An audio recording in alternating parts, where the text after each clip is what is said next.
Nous acclamons le Seigneur. Alors, ceci fait et ceci dit, nous allons rentrer dans la parole. Le thème que j'aborde ce matin, c'est maximiser la grâce. Maximiser la grâce. Pendant longtemps, j'ai hésité, je me demandais comment ne pas reformuler le thème d'une autre façon. Mais bon, maximiser la grâce, et jusqu'à ce que je finisse, peut-être que je vais changer le thème. Mais pour l'instant, c'est maximiser la grâce. Nous commençons en Romains chapitre 5 au verset 17. En Romains donc chapitre 5 verset 17, si on peut m'afficher le passage, la Bible nous enseigne que par l'offense d'un seul, la mort a régné. Par lui seul aussi à plus forte raison, ceux qui reçoivent l'abondance de la grâce, ceux qui reçoivent l'abondance de la grâce et le don de la justice régneront. Voilà un thème ici-bas dans la vie avec Jésus-Christ, lui seul. Alors, on entend souvent dire qu'il faut régner, et nous comprenons ce que ça veut dire régner, dominer sur nos faiblesses intérieures, dominer sur les circonstances, manifester ce que le Seigneur veut et souhaite que nous manifestons. Mais ce passage-là nous édifie et nous enseigne particulièrement sur ce qu'il faut faire si nous voulons justement régner ici-bas sur la terre. On nous dit dans ce passage, premièrement, on dit, on peut l'agrandir un peu parce que je ne vois pas bien, on dit ceci dans ce passage-là, on dit il faut recevoir, si c'est possible d'agrandir, voilà, merci, recevoir l'abondance de la grâce et le don de la justice. Le don de la justice, c'est donner sa vie à Jésus. Et quand vous avez fini de donner votre vie à Jésus, il faut que la grâce de Dieu abonde. Il faut que la grâce de Dieu croisse pour même surabonder si vous voulez régner. Donc ça ne suffit pas d'avoir donné sa vie à Jésus, mais il faut aussi travailler à ce que la donnée essentielle que l'on appelle la grâce, que cette grâce puisse être maximisée et que cette grâce puisse évoluer. La Bible nous dit que Jésus croissait en sagesse, en grâce et en statut devant Dieu, devant les hommes, et c'est même le thème de SPAC 2021. Il faut croître dans la grâce. Et donc le challenge maximum, la priorité de tout chrétien doit être de mener le bon combat. Bien sûr, le bon combat ici, dans ce sens, on nous parle du combat de la foi, mais je crois que la priorité de chaque chrétien doit être de travailler à maximiser la grâce de Dieu sur sa vie, parce que de la maximisation de la grâce de Dieu sur votre vie dépend le reflet ou le degré de manifestation des promesses de Dieu dans votre vie. Il faut maximiser la grâce de Dieu dans votre vie. Le pasteur Gérard a dit, je parle vite, aujourd'hui je parlerai doucement. Alors, que faut-il faire si nous voulons maximiser la grâce? Naturellement, ce n'est pas dans cette église que je vais venir enseigner beaucoup de choses, vous le savez, mais je vais apporter justement une autre pierre ou renforcer certains éléments que vous savez, n'est-ce pas? Le premier élément, n'est-ce pas, et que je cite pour maximiser la grâce dans votre vie, c'est ne pas restaurer la loi. Il ne faut pas restaurer la loi. Restaurer, ça veut dire emmener à nouveau. La Bible nous dit que nous appartenons à une alliance qui s'appelle la Nouvelle Alliance. S'il y a une nouvelle alliance, c'est parce qu'il y a eu une ancienne alliance. Et c'est certainement parce que l'ancienne alliance ne faisait pas l'affaire que la Nouvelle Alliance est venue. Dans un pays, quand on fait une nouvelle constitution, c'est parce qu'il y a des amendements apportés à l'ancienne constitution. Quelqu'un dit Amen? Mais nous appartenons donc à la grâce. Et même Jésus-Christ de Nazareth, si vous le lisez bien dans le livre de Romains au chapitre 3, Jésus a vécu sous la loi, même s'il a introduit la grâce. Elle a été inaugurée plus tard. Je parle de deux éléments. Jésus a introduit la grâce. Pas que la grâce n'existait pas. Déjà depuis Genèse chapitre 6, on nous parle de la grâce et l'Ancien Testament contient les notions de la grâce. Mais la grâce prend tout son sens, elle prend toute sa valeur avec Jésus-Christ de Nazareth. Jésus-Christ de Nazareth est venu inaugurer et introduire la grâce, et sa mort et sa résurrection avec l'effusion du Saint-Esprit qui a suivi a inauguré la grâce. Mais la chose la plus importante que je tente de vous dire, c'est que, quoique vivant sous la grâce, quoique étant le produit de la grâce, on peut soi-même se remettre sous la loi. Tout un chapitre de la Bible, le livre de Galates, sinon tout un livre de la Bible, le livre de Galates, a été écrit justement pour régler le problème des chrétiens légalistes pratiquants de la loi. Les Galates, bien qu'ayant été graciés par Jésus-Christ, qui ont bénéficié de la grâce qui se trouvait en Jésus-Christ de Nazareth, avaient le malin plaisir de vivre encore sous la loi. Et l'apôtre Paul, en Galates chapitre 1, du verset 1 au verset 3, va les reprendre vertement ou sévèrement. L'apôtre Paul va leur dire, donc en Galates chapitre 3, du verset 1 au verset 3, si on peut me l'afficher, il dit Galates dépourvu de sens. À la limite, c'est fort ce qu'il dit. Il dit, qui vous a fasciné, vous, aux yeux de qui Jésus-Christ a été peint comme crucifié. Voici ce que je veux apprendre de vous. Est-ce pour les œuvres de la loi que vous avez reçu l'Esprit? Donc, il parle dans ce passage des gens qui ont reçu l'Esprit, mais qui pratiquent encore les œuvres de la loi. Naturellement, lorsque je parle de la loi ici, je ne parle pas de la loi de nos nations. Vous imaginez bien? Je parle de la loi de Moïse, parce que la Bible dit en Jean chapitre 1 au verset 17, je reviens sur ce passage, il faut le laisser. La Bible dit que la loi a été donnée par Moïse, mais la grâce et la vérité sont venues. Deux verbes différents. La loi, elle est donnée, la grâce et la vérité viennent. Donc si la grâce et la vérité viennent, ça veut dire que la grâce est une personne. La loi est une chose. Je peux t'apporter une chose, je ne peux pas t'apporter une personne. La Bible dit dans ce passage, donc Jean chapitre 1 au verset 17, que la loi est venue par Moïse, mais la grâce a été donnée par Moïse, mais la grâce et la vérité sont venues par Jésus-Christ de Nazareth. Je suis simplement en train de vous dire que la vraie couleur, la vraie dimension de la grâce dans la parole de Dieu, c'est Jésus-Christ de Nazareth. Je vous l'expliquerai. Quand on parle de la vérité, c'est le même Jésus. Donc, quand on dit que la grâce et la vérité sont venues par Jésus-Christ, ça veut dire que Jésus est venu par lui-même. Ok. Mais je suis en train d'avancer, ce n'est pas le plus important.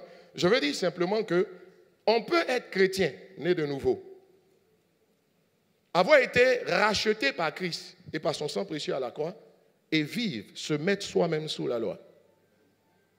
C'est très subtil, et je crois que ce matin, si je suis venu, c'est expliquer comment on se remet sous la loi. Parce que c'est bon de le dire, mais c'est encore mieux de savoir comment ça se passe.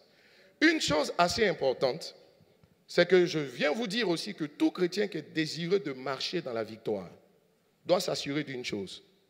Il ne doit pas faire cohabiter dans sa vie la grâce et la loi. Tout chrétien qui veut vivre une vie chrétienne victorieuse doit s'assurer de ne pas faire cohabiter la grâce et la loi. Quelqu'un dit Amen. Amen. Un passage assez important, n'est-ce pas, de la Bible nous l'enseigne. Le père Abraham, Dieu a dit ceci à Abraham, chasse Agar. Vous vous souvenez en Genèse chapitre 21. En Genèse chapitre 21 du verset 9 au verset 10, la Bible va dire, même au verset 12, la Bible va dire ceci, Dieu va dire à Abraham, chasse Agar. Mais bien sûr, Dieu n'était pas en train de régler un conflit de foyer entre Sarah et Agar. Abraham était marié à Sarah et il vivait aussi malgré tout avec Agar. Vous connaissez l'histoire. Agar va lui faire un enfant, mais Dieu va venir, Dieu va lui dire, chasse Agar. Ce n'est pas un démon qui lui a dit, chasse Agar et son enfant. Note ça bien, chasse Agar et son enfant. Je répète, ce n'était pas un conflit de foyer banal que Dieu était en train de régler. Bien sûr, ça implique cela, mais ça va au-delà. Ça va au-delà. Pourquoi ça va au-delà? Ça va au-delà parce que lorsque vous lisez dans la parole de Dieu, vous allez voir qu'en Galates chapitre 4, du verset 22 au verset 25, particulièrement le verset 25, la Bible va nous parler, Galates chapitre 4, du verset 22 au verset 25, la Bible va nous parler dans ce passage-là, de deux alliances. De deux alliances. On nous parle de l'alliance du mont Sinaï et de l'alliance du mont Sion. Deux alliances. L'alliance du mont Sinaï, l'alliance du mont Sion. Mais la Bible va nous dire que, en fait, Abraham a eu deux femmes. Mais ces deux femmes représentent deux alliances. Donc, au-delà des femmes, au-delà de Sarah, il y a une alliance. Pourquoi le mot alliance? Quand on marie une femme, on rentre en alliance avec la femme puisqu'on porte une alliance. Donc, chacune des femmes représente une alliance. Et la Bible nous dit dans ce passage que, en fait, Agar, n'est-ce pas, ces choses-là, l'histoire d'Agar et de Sarah sont allégoriques. C'est vraiment pas à vous que je vais expliquer c'est quoi une allégorie. C'est une figure de style dans laquelle tout est symbolique, où ce que vous voyez n'a pas son sens littéral. Donc ça veut dire que Sarah ne représente pas Sarah, Agar ne représente pas Agar. Alors, ce passage-là nous dit qu'en réalité, Agar représente, n'est-ce pas, deux alliances, mais que l'alliance du mont Sinaï, n'est-ce pas, si vous continuez particulièrement au verset 25, Agar, c'est le mont Sinaï en Arabie. Agar, c'est le mont Sinaï en Arabie. Agar, c'est le mont Sinaï en Arabie. Lorsque vous lisez les Écritures, vous savez que le mont Sinaï n'est pas une montagne anodine ou banale dans les Écritures. Le mont Sinaï, 50 jours, note bien, 50 jours après la sortie d'Égypte, Israël va se retrouver au mont Sinaï. Et vous savez que sur le mont Sinaï, si nous allons encore en Exode au chapitre 31, en Exode 31, la Bible va nous dire que sur la montagne de Sinaï, n'est-ce pas, Moïse va recevoir les tablettes de la loi. Donc le mont Sinaï représente la loi.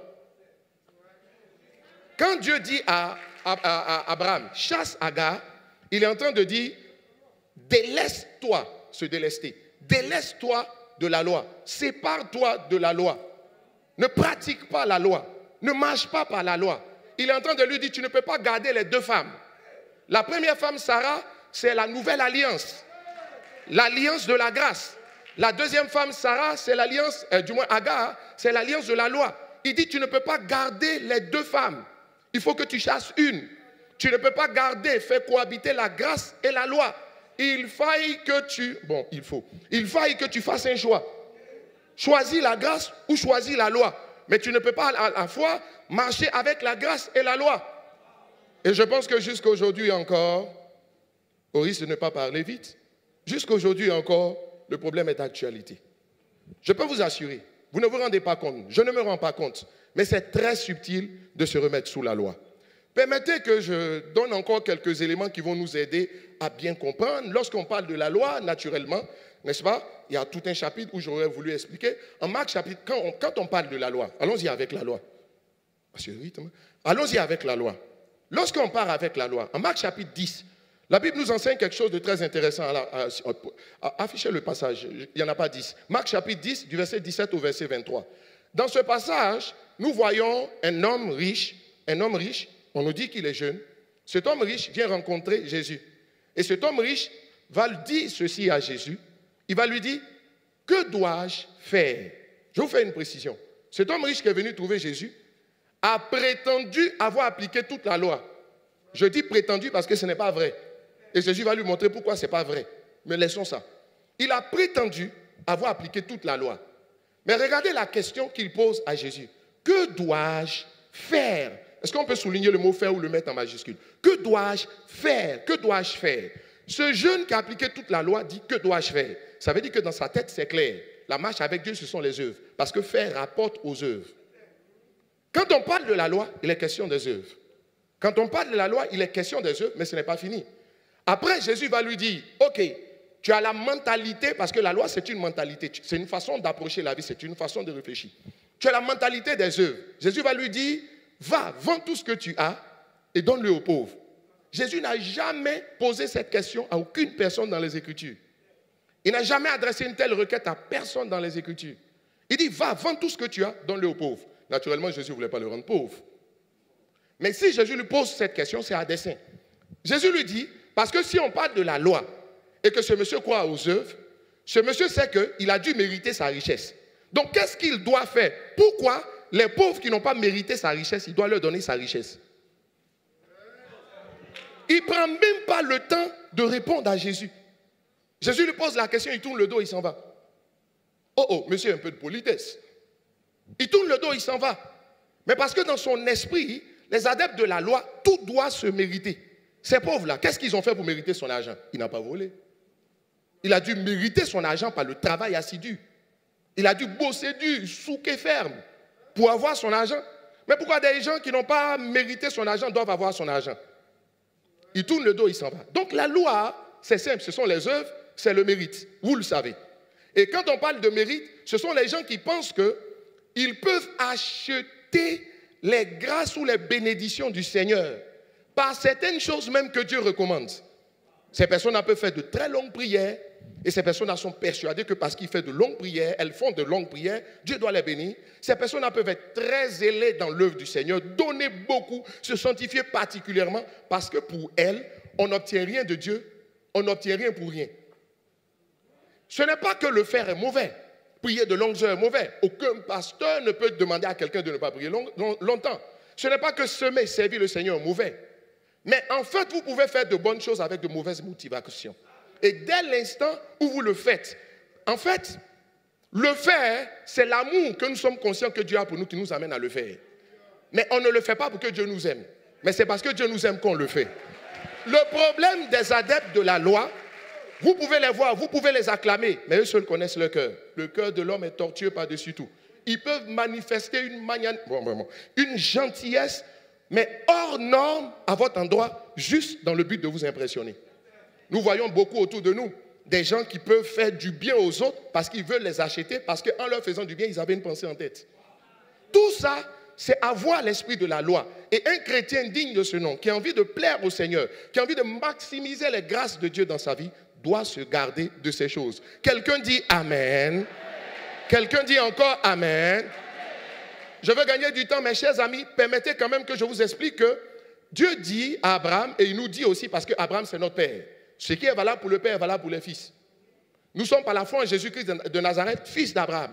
Donc quand Dieu dit à Abraham chasse Agar, il me dit chasse Agar. Il dit à la nouvelle création chasse Agar. Ça veut dire mets de côté la loi. Tu ne peux pas cohabiter avec la loi. Délaisse la loi. Délaisse la loi. Délaisse la mentalité du mérite. Délaisse l'abondance des œuvres pour impressionner le Seigneur. Vous savez, vous pouvez impressionner quelqu'un quand il est impressionnable. Dieu n'est pas impressionnable parce qu'il a tout vu. Et même ce que tu veux faire, il a vu avant que même tes parents ou tes grands-parents ne naissent.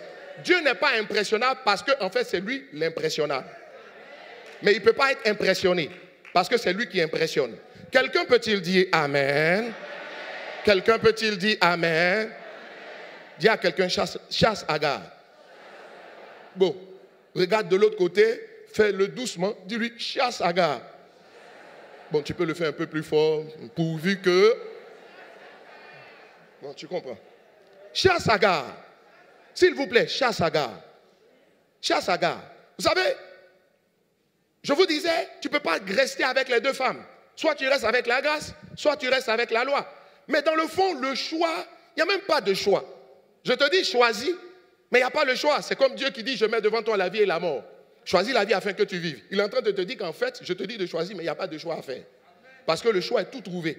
Pareil aussi, il n'y a pas de choix à faire entre la grâce et la loi. Pourquoi? Première raison, on te parle d'ancien et de nouveau. Je n'ai jamais vu quelqu'un qui laisse le nouveau pour aller prendre l'ancien. Parce qu'un portable qui sort, je ne sais plus, c'est iPhone combien? 12. Mais quand tu prends l'iPhone 12, tu prends l'iPhone 11, qu'est-ce qui se passe? Il se trouve que le iPhone 12 est une remise à niveau des erreurs et des faiblesses de l'iPhone 11. Tu ne peux pas laisser le iPhone 12, tu dis, bah, je suis attaché à la tradition. Pour aller prendre le iPhone 11, quand on peut avoir le mieux, on ne se contente pas du peu. Pareil, tu ne peux pas laisser la grâce qui est supérieure pour aller prendre la loi. La Bible appelle la loi le ministère de la mort et de la condamnation. Quelqu'un dit Amen en 2 Corinthiens chapitre 3 au verset 7. 2 Corinthiens chapitre 3 verset 7 pour ceux qui notent, et il faut noter. La Bible dit que la loi, c'est le ministère, n'est-ce pas, de la mort. Le ministère de la mort. Et on dit ce ministère de la mort est gravé sur quoi? Ouh là là, je ne vois pas quand vous le rendez petit. Le ministère de la mort est gravé sur quoi? Sur des pierres. Ça veut dire quoi? Le ministère de la vie est gravé sur autre chose que des pierres. Et Dieu voulait nous donner déjà un aperçu. Parce qu'en fait, Dieu a écrit 2 fois les 10 commandements. Oui. La première fois, quand Moïse allait récupérer, Moïse a fait 2 fois 40 jours de jeûne. La première fois qu'il allait récupérer les tablettes de la loi, qu'il est descendu, avant de les promulguer, il les a cassées. Mais les premières pierres avaient été pourvues. Premièrement, c'est Moïse, c'est Dieu qui avait pourvu aux tablettes sur lesquelles Dieu a écrit. Pas tablette, ordinateur, bien sûr. Mais la deuxième fois, ce n'est plus Dieu qui a apporté les tablettes, c'est Moïse qui a apporté. Autrement dit, la première fois, je me suis engagé avec vous, mais la deuxième fois, c'est vous qui vous engagez avec moi. Toi-même, tu viens apporter ce sur quoi je vais écrire. Je suis celui qui va écrire, mais tu es celui qui va envoyer ce sur quoi je vais écrire. Mais tout ça, c'était à dessein, parce que le ministère de la mort a été gravé sur des pierres. Les pierres ont été apportées. Comme Moïse a apporté les pierres, maintenant chacun doit apporter son cœur. Pour que le ministère de la vie soit gravé dans son cœur. Non pas avec un doigt, mais avec l'œuvre du Saint-Esprit. Quelqu'un dit Amen. C'est pourquoi même si la mort et la résurrection de Jésus-Christ de Nazareth marquent le début effectif de la grâce, je vais vous choquer. La grâce n'a pas commencé. Le Nouveau Testament ne signifie pas la nouvelle alliance. L'Ancien Testament ne signifie pas l'ancienne alliance. Au moins, nous le savons, j'espère. Mais parce que pour qu'il y ait une alliance, c'est un contrat. Le contrat entre Dieu et Israël a commencé quand? Au Sinaï. Donc depuis Genèse chapitre 1, tu n'étais pas encore dans l'ancienne alliance. La deuxième fois où Dieu s'engage avec l'homme, première fois avec Israël, deuxième fois avec la nouvelle création. La nouvelle création, elle est née quand? La Pentecôte. Ok. Ok. Ok. Est-ce qu'on est ensemble? Ok. Dis à quelqu'un, chasse Agar. Regarde, on l'appelle le ministère de la mort. Ouh là là. C'est pas fini. On l'appelle le ministère de la mort et du jugement. Garde le mot jugement, attaquons-nous à la mort. On l'appelle le ministère de la mort. Ça veut dire quoi? La loi produit la mort. Quand on dit la mort, ce n'est pas mourir pour aller au ciel ou bien pour aller en enfer. Ça veut dire que ça produit l'échec. Ça produit la frustration. Je vais vous aider. Pour nous montrer que la loi produit la mort, vous allez remarquer que le jour où la loi a été promulguée, 50 jours, dis avec moi 50. 50 jours après qu'Israël soit sorti de l'Égypte, 3000 personnes sont mortes. Vous savez quoi? Je vous rappelle le background. Moïse, ça va prendre les tablettes de la loi, il descend, il voit le peuple en train d'adorer le veau d'or. Il rentre dans une colère. Quand il arrive, Dieu va demander à la tribu de Lévi, sortez vos épées, tout ça. Il faut que je vous donne les références pour qu'on ne me prenne pas pour un affabulateur, apprenti sorcier de la démagogie. Exode chapitre 31, verset 40. Exode 31, verset 40, on voit Moïse descendre de la montagne avec les tablettes. Exode 32, verset 28. Donne-moi ça que tout le monde voit. Exode 32, verset 28. Parce que Exode 32, verset 28, tu l'as. Voilà, merci. Grossi. Ok. Les enfants de Lévi firent ce qu'ordonnait Moïse. Et environ combien de personnes? Dis avec moi. Dites-le fort, s'il vous plaît. J'espère que tu sais où je m'en vais. Ok, si tu ne sais pas, ce n'est pas grave, tu vas arriver. Personne ne connaît la route de la France quand tu es dans l'avion, mais tu arrives. Il dit ceci. Combien de personnes sont mortes? Combien de personnes? Dis-le fort. Combien de personnes sont mortes? Ce n'est pas bien fort. Combien de personnes? Le chiffre 3000, ça ne te rappelle rien? J'arrive. Oh, j'arrive. Oh, j'arrive. Ça veut dire quoi? Dès que la loi a été inaugurée, 3000 personnes meurent. C'est le ministère de la mort. 3000 personnes meurent. Mais le jour où, n'est-ce pas, le ministère de la vie, la grâce a été inaugurée, 3000 personnes ont été sauvées. Et la Pentecôte a eu lieu 50 jours après la Pâque, mort et résurrection de Jésus. 50 jours après la sortie d'Égypte. Donc on part du 50 au 3000 et du 50 au 3000. Vous voyez bien la coïncidence, la symétrie entre l'ancienne alliance et la nouvelle alliance. Je suis de passage. Quelqu'un dit Amen. Mais ce n'est pas fini. Laisse-moi t'aider un peu. Est-ce que tu sais que la loi transforme l'eau en sang? Oh oui. Il n'y a pas à froncer les soucis. Je m'explique. La loi transforme l'eau en sang. Qui est le médiateur de la loi? Moïse. Qu'est-ce que Moïse a fait? Les eaux du Nil sont devenues du sang. Donc le médiateur d'une alliance, il représente l'alliance elle-même. Par exemple, on peut prendre une capitale pour parler d'un pays. Quand on dit Abidjan, on veut dire la Côte d'Ivoire. Ok. Pareil, quand on dit Moïse, les questions de la loi. Moïse a changé l'eau du Nil en sang. Médiateur de l'ancienne alliance. Jésus, le médiateur de la nouvelle alliance. Qu'est-ce qu'il a fait? Lui, il transforme plutôt... Là où la loi transforme l'eau en sang, la grâce, elle transforme l'eau en vin. Le sang est le symbole de la mort. L'eau est le symbole de la vie. Ça veut dire quoi? Si tu t'amuses à marcher, à cohabiter, à laisser cohabiter dans ta vie la grâce et la loi, ce qui va arriver, tu ne vas pas comprendre pourquoi les choses vont se détruire dans ta vie. Je vais t'aider. Mais si tu décides d'appliquer la grâce, rien que la grâce, tes eaux, l'eau est le symbole de la vie. Donc ta vie va devenir du vin. Or, dans la parole de Dieu, dans le psaume 104, affiche-moi le psaume 104 parce que tu me fais revenir constamment ici. Dans le psaume 104, la Bible va dire ceci dans le psaume 104. Voilà, merci. Voilà. Bon non, c'est pas ça. Verset 15. Psaume 104, verset 15. Le vin réjouit le cœur. Ça veut dire quoi? Ça veut dire que la grâce apporte le bonheur et la joie. Le bonheur et la joie m'accompagneront tous les jours de ma vie. C'est-à-dire quoi? Mes os deviendront du vin.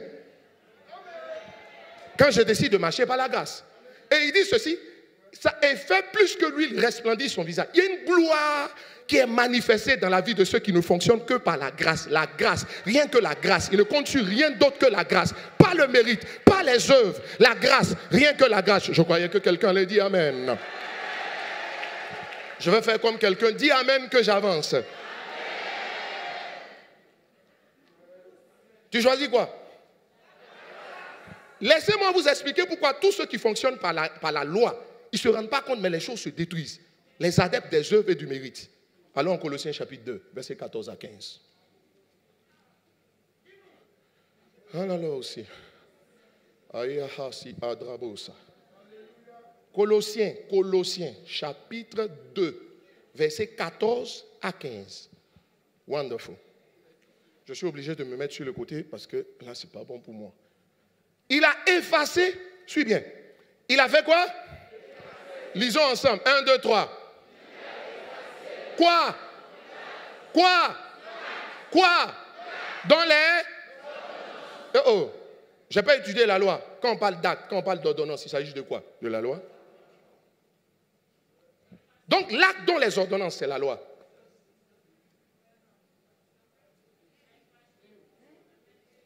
Quand on dit effacer, le mot grec traduit en français par effacer, ça veut dire il a aboli.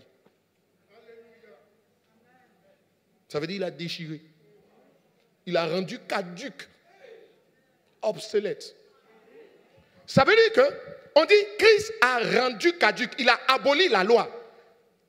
Dont les ordonnances nous condamnaient qui subsistaient contre nous. Il a détruit. Dis avec moi détruit. Détruit veut dire détruit. C'est quoi la définition de détruit? Ça signifie détruit. Il a détruit, comment? En le clouant. Dites-le bien, je ne veux pas vous faire crier, mais dites-le bien. En le... Dans le verset 15 maintenant. Oh, j'aime ça. Verset 15.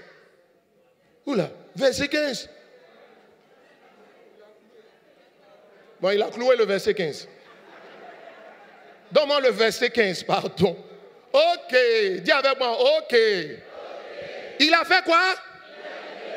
Les qui? Et les? Chut, comment? S'il y a un verset 15, c'est qu'il y a eu un verset 14. Ça veut dire quoi? Ça veut dire que, quand on dit dépouiller, ça veut dire désarmer. Parce qu'en français, dépouiller veut dire déshabiller. Quand on dit on a déshabillé, il s'agit d'un corps habillé.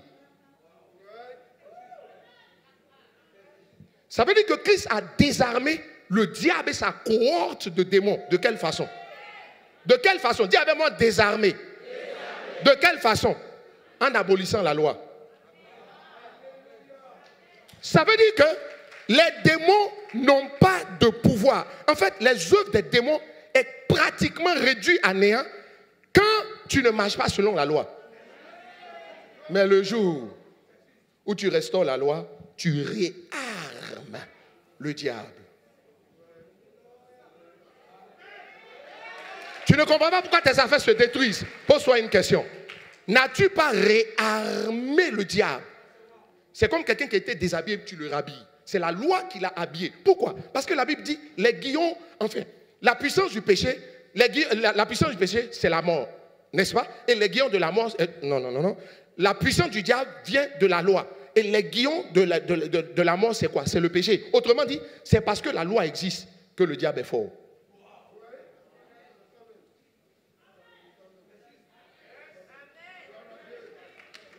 Bah, je ne sais pas si on me comprend. C'est parce que la loi existe que le diable est fort. C'est parce que Christ voulait l'affaiblir qu'il a détruit la loi. Maintenant, si toi tu viens restaurer la loi, tu ne te rends pas compte, mais le diable devient terriblement dangereux dans ta vie. Mais il y a d'autres qui choisissent de mener beaucoup de combats spirituels. Ils aiment ça. Tu peux les diminuer. Réduire à néant le diable.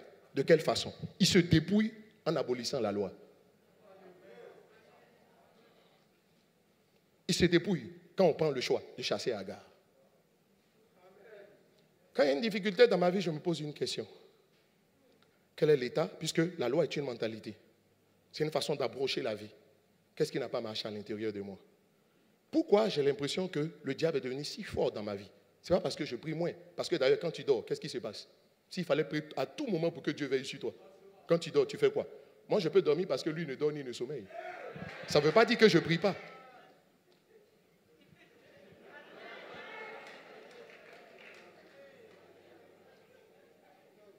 Fort heureusement. Quelqu'un dit Amen. Dis à quelqu'un, chasse à gare. J'ai beaucoup de choses à dire, mais chasse à gare. Chasse à gare. Écoute, ton énergie et ton temps, tu peux l'utiliser à autre chose qu'à mener des combats spirituels. Parce qu'en fait, même dans le fond, si Paul dit à Timothée, combat le bon combat de la foi, ça veut dire que le vrai combat spirituel, c'est le combat de la foi.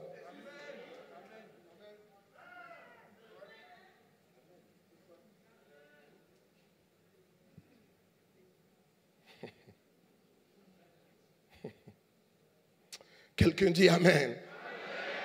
Quelqu'un dit Amen. Amen. Il me reste combien de temps? 20 minutes. Ça peut aller. Dis à quelqu'un, chasse à gare. Dis-lui, chasse à gare. Et puis, examine tes motivations quand tu fais chaque chose. Est-ce que vous savez que vous pouvez vous convaincre de ce qui est n'est pas?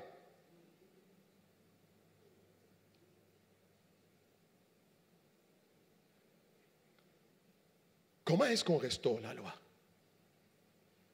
Comment est-ce qu'on restaure la loi dans nos vies? Pose la question à ton voisin. Comment est-ce qu'on restaure la loi? J'espère que ça t'intéresse.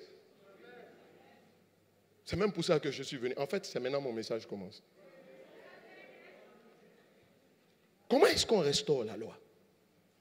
Pour savoir comment on restaure la loi, il faut identifier dans les Écritures comment on a accédé à la grâce. Si tu sais comment tu as accédé à la grâce, tu sauras comment tu sors de la grâce. Parce que soit dans la grâce, soit dans la loi. Si tu n'es pas dans la grâce, tu es certainement dans la loi. Si je ne suis pas à gauche, je suis à droite. Comment est-ce qu'on restaure la loi? En Éphésiens chapitre 2, verset 10, la Bible nous montre comment est-ce qu'on a accédé à la grâce. On n'a pas accédé à la grâce en faisant quelque chose. Le jeune homme vient et dit, qu'est-ce que je dois faire? Oh, oh, monsieur, le riche, on ne fait pas. Ce n'est pas en faisant qu'on devient, c'est en croyant qu'on devient. En Éphésiens chapitre 2, verset 10, la Bible dit, oh non, donc je me trompe. Donne-moi le verset 8. Donne-moi le verset 8. En Éphésiens chapitre 2, verset 8, la Bible va dire, c'est par la grâce que vous êtes sauvés. Par quoi?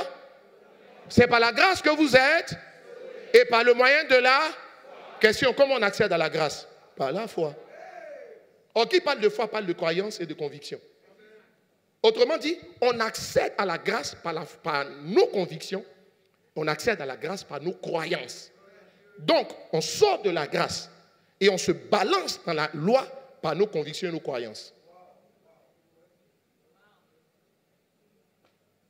Si je sais comment je suis rentré dans ce temple, je saurai comment en sortir. C'est le même chemin, mais à l'inverse. On accède à la grâce par nos croyances. C'est comme ça aussi qu'on accède à la loi par nos croyances. Ça veut dire que dès l'instant où tu crois quelque chose qui n'est pas ce que tu dois croire, tu sais ce qui se passe? Même si tu as décidé de marcher par la grâce, tu vas te retrouver à faire la loi. Qui n'a pas envie de réussir dans la vie? Tout le monde. Est-ce que tout le monde réussit? Le comportement et les décisions de chacun finissent par déterminer qui réussit, qui échoue. Quelqu'un dit Amen. On se bascule dans la loi par nos croyances. Et le problème, permettez-moi de le dire, le problème de beaucoup de chrétiens, c'est qu'ils n'ont pas compris qu'il y a un christianisme d'avant la croix et un christianisme d'après la croix. Et que la différence entre l'ancienne alliance et la nouvelle alliance, ce n'est pas la page blanche de Malachie, qui sépare Malachie de Matthieu. Prends ta Bible, il y a une page blanche, c'est la seule d'ailleurs dans la Bible, au milieu de la Bible, qui sépare Malachie de Matthieu. Beaucoup de chrétiens pensent que c'est ça la différence entre l'ancienne alliance et la nouvelle alliance. Vous n'avez pas compris. La différence entre l'ancienne alliance et la nouvelle alliance, ce n'est pas cette page blanche, c'est la croix.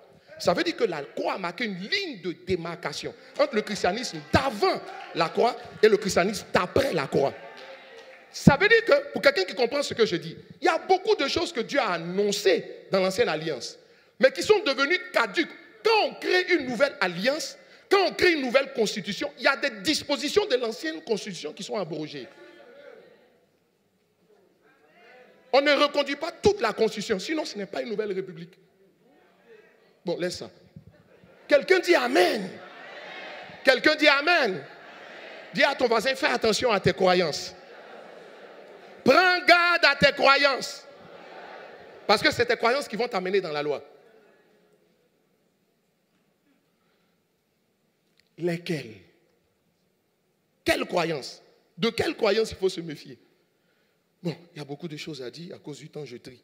Comme j'ai deux cultes, je vais dire certaines ici et puis d'autres tout à l'heure. Ah ouais. La première chose, je l'ai déjà dite, ceux qui croient au mérite. La plupart des chrétiens disent qu'ils ne croient pas au mérite ou aux œuvres. Ils croient en la grâce. Mais c'est en trompe-œil. Je vous pose la question. Quand vous prenez les 12 apôtres, si Jésus devait choisir quelqu'un pour lui succéder, moi, à la place de Jésus, je n'aurais jamais pris Pierre. Il n'est pas posé. Il abandonne les gens. Il est instable émotionnellement. C'est certainement pas celui-là qu'il faut prendre. Tout leader qui a envie de stabiliser sa structure prend un homme posé, intelligent et intelligible, qui comprend les choses, qui a votre cœur. Le seul disciple qui se couchait sur la poitrine de Jésus, synonyme de comprenait son cœur, c'était Jean. Mais Jésus n'a pas choisi Jean. Jean avait les qualités. Même Jacques avait les qualités. Vous n'avez pas remarqué que dans tout ce qui s'est passé dans la vie de Jésus, il y avait trois. En fait, il y avait 3 au nombre de 12 et il y avait 1 au nombre des 3. Donc Jésus est passé de 12 à 3, de 3 à 1. Les 12, ce sont les 12 que tu connais. Les 3, c'est Pierre, Jacques et Jean. Tous les événements majeurs que Jésus a vécu, les 3 étaient là. Ça veut dire que chacun d'eux pouvait être le chef des 12.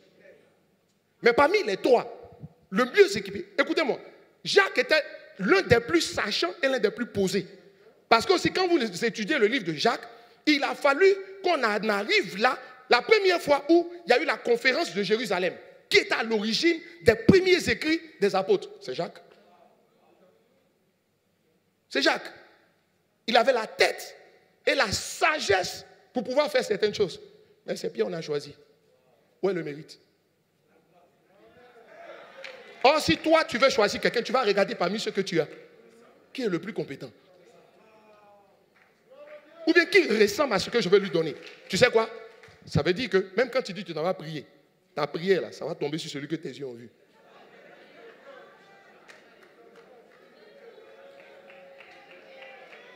Chers amis, quelqu'un peut ne remplir aucune des conditions. Mais quand vous priez, vous sentez la paix de Dieu par rapport à lui. Laisse celui qui te convainc. Prends celui qui ne te convainc pas. Parce que la voix de Dieu est plus importante que la voix des calculs. Qui dit amen à cette parole? Non, non. Bon, je sais qu'on a Coco dit on n'acclame pas trop, mais fais comme ça. Fais comme ça. Oui, oui, oui. Acclame le Seigneur. Acclame le Seigneur. Parce qu'on croit au mérite, il y a un réflexe aussi qu'on a vis-à-vis de ceux qui ne sont pas méritants. On donne du respect à ceux qui sont méritants. On élève ceux qui sont méritants. Piège. Tu t'apprêtes à te tromper dans ta vie. Et tes problèmes vont venir de cette façon d'aborder la vie. La plupart du temps, vous pouvez avoir un enfant qui fait votre joie. Et puis il y a un enfant qui a un cas. Mais il a un cas à l'instant T. Et à l'instant T plus 1. La plupart du temps, celui qui va te sortir de tes problèmes, c'est celui qui te cause des problèmes. C'est parce que le diable sait qui sera la solution à tes problèmes, qui commence par l'attaquer afin que tu changes. Ah, je croyais que... Oh non, non, vous n'êtes pas encourageant ce matin. Encouragez-moi par vos acclamations. Honorez la parole de Dieu.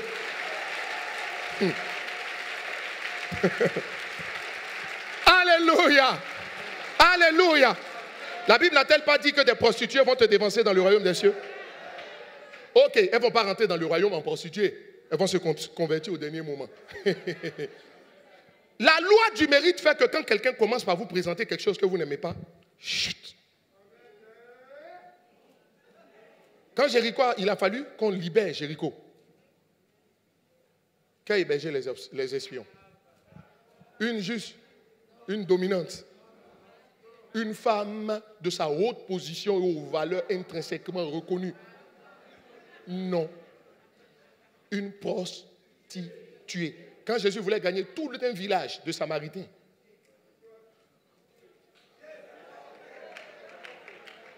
En Jean chapitre 4, il allait vers qui? C'est une femme qui avait 5, sinon 6 maris, qui était à la recherche du 7e. Hé, maman!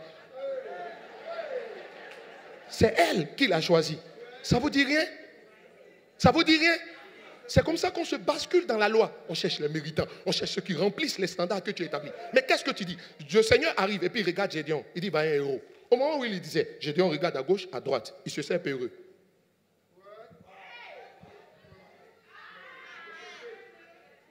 Quand vous marchez non selon la loi et selon la grâce, vous comprenez que la force se trouve dans la faiblesse. Et la force ne se trouve pas. Et vous comprenez que si Dieu regarde à ce qui regarde au cœur et que l'homme regarde à ce qui frappe aux yeux, ça veut dire que la plupart du temps, ce que tes yeux voient peuvent te tromper. Et le souci, c'est que la réalité d'aujourd'hui n'est pas celle de demain. Et que Dieu a des plans. Il dit, mes voix ne sont pas vos voix. Ah, il est là. Quelqu'un dit Amen.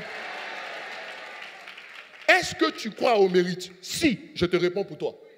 Nous tous ici, on est comme ça. Y compris moi-même. Mais on est en train de lutter.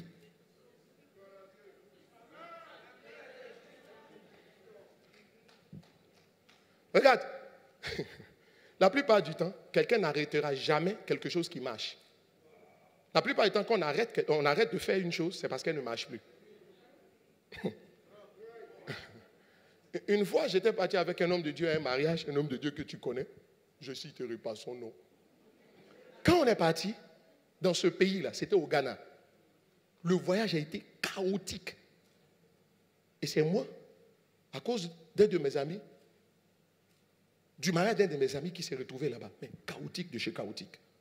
Donc, je m'attendais à ce qu'ils disent, ce pays, Ghana, je ne viens plus là-bas. Quand on sortait, tu sais ce qu'il a dit? Il y a quelque chose dans ce pays qui me plaît.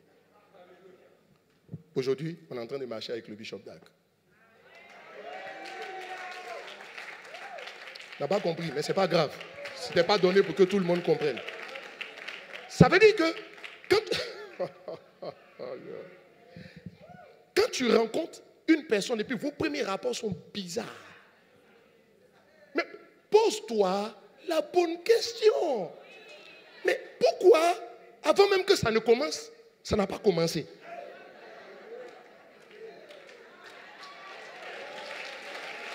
Moi, les gens comme ça, je les aime. Je dis, voici les gens qui deviennent mes amis. Mon meilleur ami avec qui je marche, et je n'ai pas d'amis. C'est quelqu'un qui est aux antipodes de qui je suis. Bon, il est opposé à moi.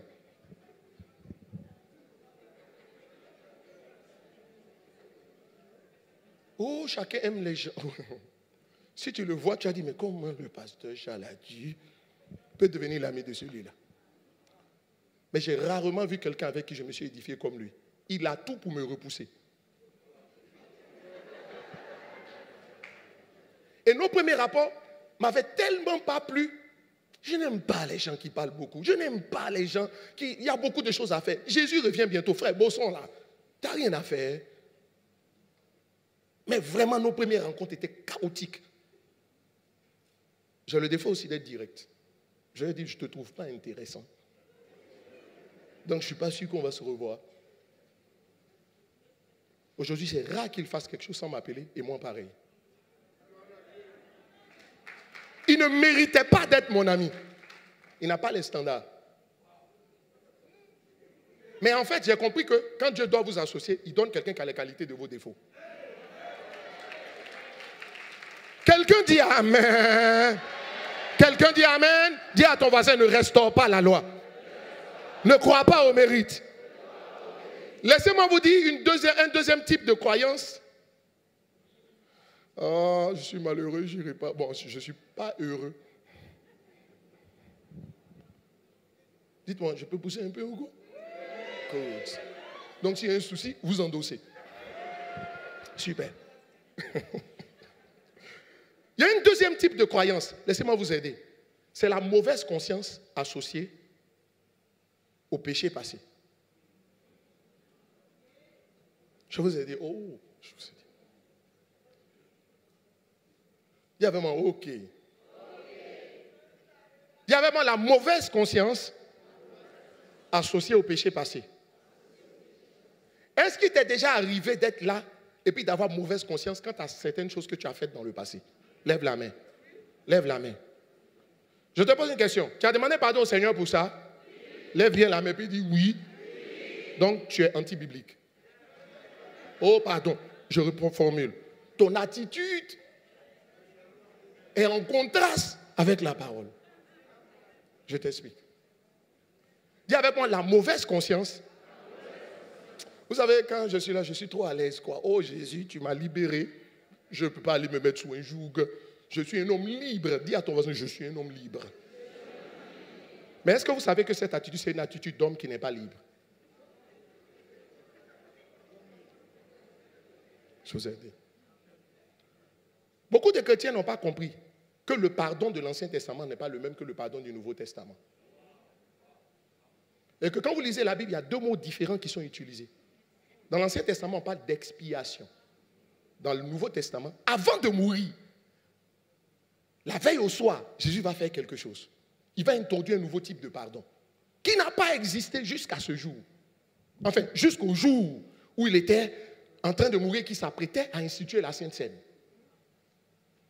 Vous savez, un homme sage, vous savez que les dernières choses qu'une personne fait, quand elle sait qu'elle doit partir, sont les choses les plus importantes. Elle est en train de laisser en legacy, elle est en train de laisser comme une forme d'héritage, c'est comme une forme de testament. Voilà, c'est ce mot que je cherchais. Les dernières choses que quelqu'un fait, Jésus ne l'a pas fait quand il marchait à les 12. Non, il n'a pas institué la Sainte Seine quand il marchait à les 12. C'est la veille au soir de sa mort. Ça veut dire que le vie... Oh là là, quelqu'un dit Amen. En Matthieu chapitre 26, Dieu va dire quelque chose, Jésus va dire quelque chose en s'exprimant. Matthieu chapitre 26, à partir du verset 26, j'attends que pour avancer. On dirait que le pasteur Gérard avait raison, je parle vite. Dis avec moi, s'il vous plaît, il y a un christianisme d'avant la croix et puis un christianisme d'après la croix. La différence, ce n'est pas la page blanche, qui n'est pas Malachie de Matthieu. C'est la croix qui est la ligne de démarcation entre l'ancienne alliance et la nouvelle. Regarde, pendant qu'il mangeait, dis avec moi pendant qu'il mangeait. Si on peut monter mon micro un peu, là je vais moins forcer sur la voix. Pendant qu'il mangeait, dis avec moi, Jésus prit du pain. Non, disons-le ensemble s'il vous plaît. Jésus, et après avoir, il a donné, non, allez-y, il a donné en disant quoi? Mangez, ceci est mon corps. Verset 27, allons-y. Il prit ensuite, et après avoir rendu grâce, en disant, verset 27, verset 28, car le sang de nouvelle s'entend. Il ne dit pas l'alliance nouvelle, mais c'est l'alliance nouvelle. Il dit le sang de l'ancienne alliance, c'était quoi? Le sang des boucs et des taureaux, le sang des animaux. Si le sang a changé, ça veut dire que le sang est là pour le pardon. On dit sans effusion et sang, il n'y a pas de pardon de péché. Ça veut dire qu'il y a un pardon qu'accorde le sang des boucs et des animaux et il y a un pardon qu'accorde le sang de Jésus. S'il te plaît, ce n'est pas pareil.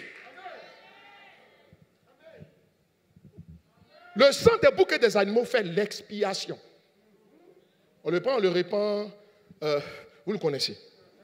Mais le sang de Jésus-Christ de Nazareth, réaffiche le verset s'il te plaît. Qu'est-ce qu'il fait? Il dit pour la... C'est pas fort ce que tu dis. Pour la... C'est pas intéressant ce que je dis? Pour la... Pardon, mais rémission en rouge ou en majuscule, je ne sais pas. Pour la... Des... Donc il y a l'expiation des péchés et la rémission des péchés. Écoute, ce n'est pas des mots synonymes. Si le sang de Jésus a plus de valeur, on parle du sang précieux. C'est le grec timios. Ça veut dire qu'il y a de la richesse. Comme on enrichit l'uranium pour qu'il produise des explosions, mais dans le monde des ténèbres. Je peux dire quelque chose? Bon, c'est bon. Je voulais te parler du sang, mais je laisse. Quand on t'envoie et que tu prends un chemin et que tu tournes, tu vas venir en retard. Et puis celui qui t'a envoyé va se fâcher. Le sang de l'alliance nouvelle, le sang de Jésus, c'est pour la quoi? Non, dites-le fort. Et le sang des boucs et des animaux, c'est pour les... Le mot expiation, c'est le mot Kippour, qui a donné le Yom Kippour, ça veut dire le jour de l'expiation. L'expiation, le pardon qu'accorde l'expiation couvrait le péché. Ça n'effaçait pas les péchés. Dis avec moi effacer. Est-ce que ce n'est pas toi qui dis le sang de Jésus a effacé nos péchés? Ok. Le mot rémission, c'est aphésis en grec. Et tu sais ce qu'aphésis signifie? Aphésis signifie annulation. Attends. Aphésis signifie annulation. Aphésis va plus loin. Ça signifie non-existence. Dès que tu demandes pardon à Jésus pour le péché que tu as commis, qu'est-ce qui se passe? Est-ce que son sang expie tes péchés? Expier veut dire couvrir. Aidez-moi, répondez s'il vous plaît. Est-ce que son sang expie tes péchés? Son sang fait quoi? Il est là pour la rémission de tes péchés. Or, le mot rémission signifie annulation. Ça signifie non-existence. Maintenant, Kamara, je te pose une question. Quand tu demandes pardon, son sang vient, et puis ça fait quoi? Ça annule. Non, il me semble que le mot annuler, on ne le comprend pas. Annuler, quand on annule quelque chose, ça veut dire que ça n'existe plus. Merci, ça veut dire que c'est annulé. Quand on te parle de non-existence, ça veut dire quoi? Ça veut dire que c'est comme si ça n'avait jamais existé. Maintenant, tu as demandé pardon à Jésus pour le péché, tu t'es repenti, et puis ça existe toujours. Ça veut dire que c'est le diable. Ça ne peut pas être le Saint-Esprit.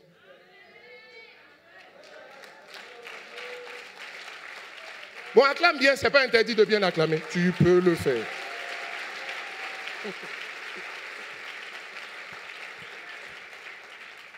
Dès l'instant où je demande pardon, écoute-moi, tu ne vas pas sentir que Dieu t'a pardonné. On dit demande pardon de tout ton cœur. Je reconnais mon péché, je le confesse, je prends la décision de ne plus recommencer. C'est fini. Donc le sentiment que tu as, tu te comportes comme si le sang de Jésus expiait tes péchés et non effaçait tes péchés. Dès cet instant, le diable vient te trouver et puis il te dit, tu vois, tu n'es pas bien pardonné. Donc dès l'instant où tu penses que tu n'es pas bien pardonné, pour toi c'est normal qu'il y ait des blocages. Et dès l'instant où tu as l'impression que c'est normal qu'il y ait des blocages, ça veut dire que dans ton esprit, tu penses que tu ne mérites. En fait, le diable va te dire, tu ne mérites pas que Dieu t'exauce. Tu te souviens de ce que tu as fait, non? Tu dis, oui, Satan, je l'ai fait. Mais tu te souviens aussi que j'ai demandé pardon au Seigneur, non? Oui, et il va te répondre oui, mais tu ne le laisses même pas répondre. Tu dis oui, et puis tu dis alors, quel est le problème? Écoute-moi, quand tu effaces le négatif d'une photo, tu peux à nouveau produire la photo. Est-ce que tu peux à nouveau produire la même photo? Est-ce que tu peux produire la nouvelle photo? Donc d'où vient le cliché qu'il te donne? Je suis un homme libre, à l'aise avec moi-même. Tu sais pourquoi? Parce qu'il y a quelqu'un qui a effacé, le sang de Jésus a effacé mes péchés. J'ai mal fait, je me repens. Quand j'ai fini de me repentir, je m'assure que j'assume mes responsabilités. Tu sais ce qui se passe? Je passe à autre chose. Peu importe ce que tu vas dire, peu importe ce que le diable va dire, parce que le diable est un... Le diable est un... Le diable est un... Mais tous les jours, tu dis, il est un menteur, mais tu le crois. Ça veut dire que dans ton esprit, le diable n'est pas un menteur. Il dit un peu la vérité. Parce que tu crois ce qu'il te dit. Le mot justification. Le mot justification, laisse la théologie. Tu sais ce que ça signifie? Quand on dit j'ai été justifié, la justification, c'est l'état de conscience de quelqu'un qui se tient devant Dieu sans avoir de problème de conscience. Donc si j'ai été justifié, que je me tiens devant Dieu en ayant des problèmes de conscience, c'est comme si je me comportais comme si je n'avais pas été justifié. Dieu a trop de choses à faire pour s'attarder sur des contentieux qu'il a déjà levés avec toi. Maintenant, comme toi, tu crois que ça existe, tu sais ce qui se passe? Tu bascules. Au lieu d'aller devant le trône de la grâce, tu t'envoies devant le trône de la justice. Notre papa nous a longuement enseigné là-dessus. Quand on s'en va au trône de la justice, tu sais ce qui se passe? Il n'y a pas de pitié. Quand on vient, on dit, ok, c'est la justice. Est-ce que tu sais que ton papa peut t'aimer, mais s'il est le juge, dans un pays normalement constitué, il ne peut pas te laisser. Parce que la loi, c'est la loi. Comment vous dites là? Duralex ou bien Duralex, c'est l'ex. La loi est dure. La loi n'a pas de sentiments. Mais heureusement que Dieu a amour. Mon troisième point, que je ne vais pas développer, il est l'heure. En fait, même, je peux aller plus loin. Il y a un autre type de croyance qui fatigue beaucoup et qui alourdissent la vie de beaucoup. Ceux qui ont des problèmes pour avoir une compréhension exacte des questions d'hérédité dans la Nouvelle Alliance. Il y a des versets qu'on lit comme si on ne voulait pas les lire. Où sont les adeptes de la 3e, 4e génération dont Dieu punit les fautes?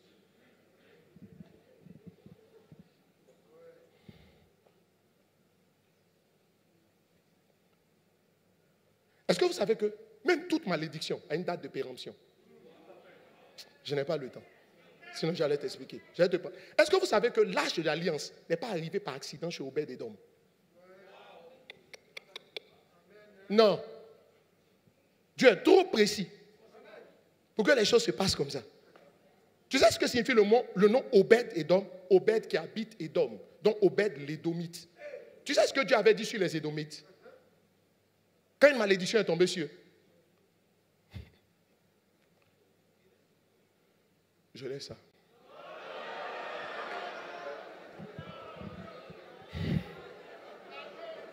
Quand vous lisez, je pardonnerai leurs péchés. Jérémie chapitre 31, verset 34. Et je ne me souviendrai plus de leurs iniquités.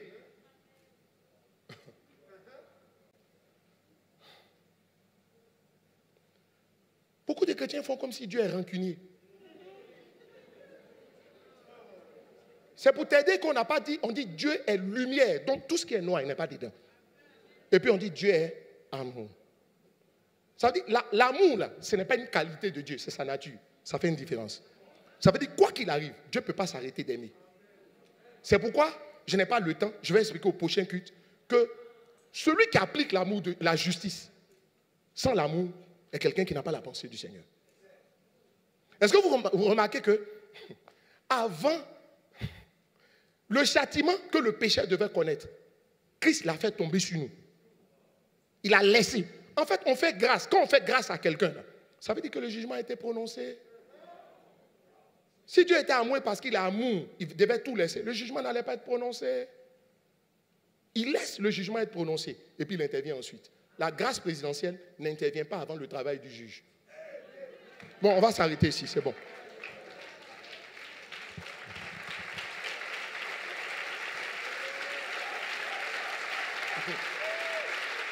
Regarde, le Seigneur ouvrait mes yeux sur ce qui s'est passé au jardin d'Éden.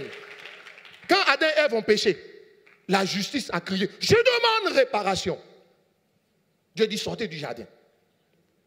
Mais l'amour a crié, oh oh, je suis là. L'amour a dit, mais on peut se souvenir de le même Dieu tue un animal, il prend sa peau, et puis il vient les habiller. Si un animal a été tué, c'est qu'un sang a été coulé. Sinon a coulé. Tu vois, en même temps qu'il applique la justice, sortez du jardin. Il sort du jardin avec une peau qui les couvre. C'était une préfiguration. Dieu est en train de dire, je suis amour, mais je suis justice. Je vais laisser ma justice s'exercer. Mais mon amour ne vous relâchera jamais si vous savez revenir à de meilleurs sentiments. Ça prendra le temps qu'il faudra. Depuis le premier Adam, il a fallu le second Adam pour que le pardon et que Dieu réhabilite son peuple. Ça a pris le temps qu'il fallait, mais Dieu a accordé une seconde chance. Pourquoi toi, tu n'accordes jamais de seconde chance? Seigneur, que ton nom soit béni. Merci pour ta parole. Merci pour les choses extraordinaires que tu fais. Merci de nous faire sortir de la loi, de nous établir pleinement dans la grâce. Nous chassons Agar ce matin, n'est-ce pas? Et nous restons avec Sarah, rien que Sarah et son enfant, c'est-à-dire, Seigneur, la grâce et ce qu'elle engendre, c'est-à-dire l'amour, la foi et l'espérance dans le nom de Jésus. Amen. Que Dieu nous bénisse.